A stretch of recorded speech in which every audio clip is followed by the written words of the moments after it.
Grace ministry international ministry శ్రోతలకు ప్రభువైన యేసు నామమున హృదయపూర్వకమైనటువంటి శుభములు తెలియజేయుచున్నాము.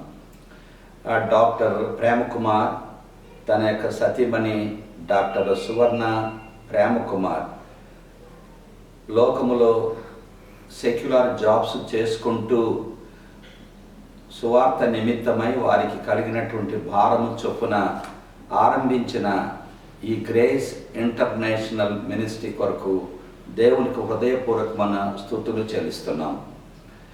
ఇలాగున వారికి ఆత్మల విషయమై కలిగి ఉన్నటువంటి పట్టింపు భారం కొరకు దేవునికి స్తోత్రాలు. దినదినము ఈ పరిచర్య వర్ధిల్లాలని మన యొక్క ప్రార్థన. దేవుని యొక్క పరిచర్య దైవ చిత్తానుసారముగా మనము చేసినప్పుడు అది నిత్యత్వములో మనకు బహుమానం. మన సొంత ఇష్టానుసారంగా మనము చేసినప్పుడు నిత్యత్వంలో మనకు బహుమానము ఉండదు. ఒకడు పునాది మీద కట్టిన ఎడల వాని పని నిలుచును, పునాది మీద కట్టని ఎడల ఆ పని కాల్చివేయబడును. మన వరకు మనము రక్షించబడదుము. అగ్నిలో నుండి తప్పించబడినట్లుగా లాగబడినట్లుగా మనము కృపచేత రక్షణ పొందగలము, పరలోక రాజ్యములో ప్రవేశించగలము. కానీ బహుమానములు పొందము. బహుమానములు పొందాలి అంటే దైవ చిత్త ప్రకారంగా చేసిన దానికి మాత్రమే పరలోక రాజ్యములో బహుమానం, భూలోకములో సంతోషం.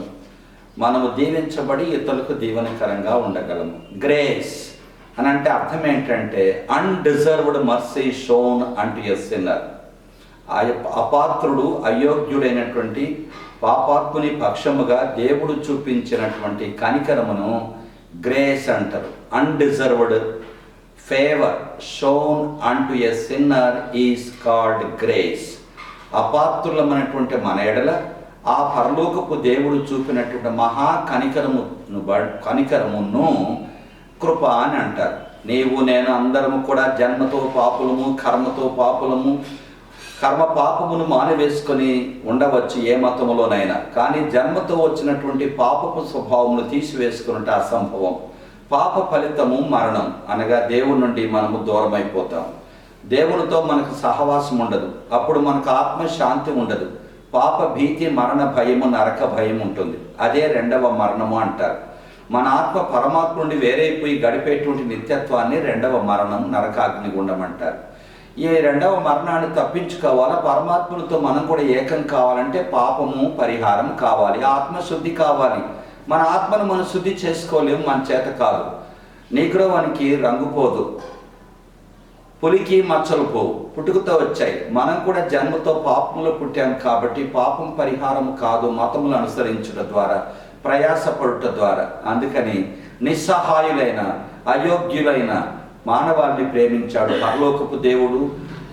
వచ్చాడు, అరుదించాడు లోకానికి నిర్ణయ కాలమందు, జన్మించాడు కన్యక గర్భములో పరిశుద్ధాత్మ ద్వారా, జీవించినాడు 33 సంవత్సరములు సశరీరుడుగా, అద్భుతములు సూచకులు మహత్కార్యాలు చేశాడు. కడపటిగా ప్రియమైనటువంటి వారులారా, పాపాత్ములైనటువంటి మానవులను నిర్హేతుకంగా ప్రేమించిన దేవుడు మన పాప శిక్ష యావత్తు కూడా కలువరి సెలవులో ఆయన భరించాడు.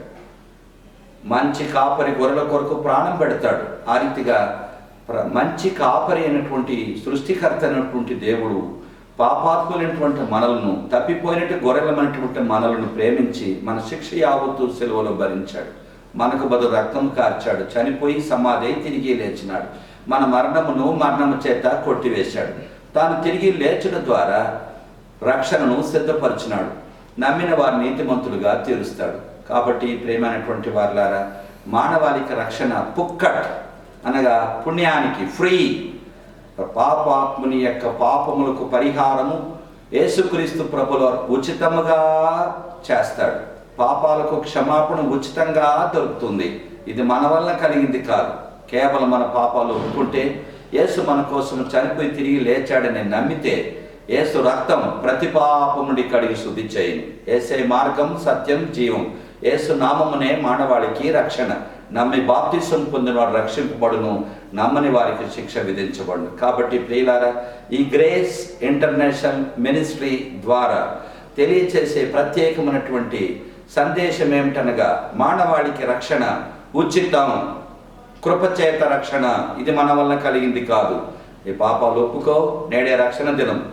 యేసు నీ కోసం చనిపోయి లేచాడు, నమ్ము. యేసు రక్తం ప్రతి పాపుని కడిగి శుద్ధి చేసి కృపచేత నీవు రక్షణ పొందుదువు. అప్పుడు గ్రేస్ ఇంటర్నేషనల్ మినిస్ట్రీ యొక్క ప్రభావమును మీరు కూడా అనుభవించవచ్చు. దేవుడు మిమ్మల్ని దీవించును గాక.